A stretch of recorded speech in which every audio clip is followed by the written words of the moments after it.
Construction now underway on the bottom levels of the dam at Cheney Lake. The city of Wichita says it's one of the main positives of the lake being so low. With the lake more than 7.5 feet below normal, crews say they are able to go in and repair damaged and worn out lower portions of the dam.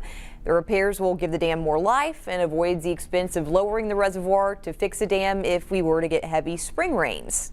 With the water level it is right now, it's a great advantage to go ahead and reinforce the dam where it is. We're going to basically that bottom 25 foot is where the normal pool typically is. So at this portion, we get in there, get the work done, reinforce it so it's more stable and many years down the road to come. The city says if heavy rains were to come and raise water levels, it would essentially stop construction where they're at right now.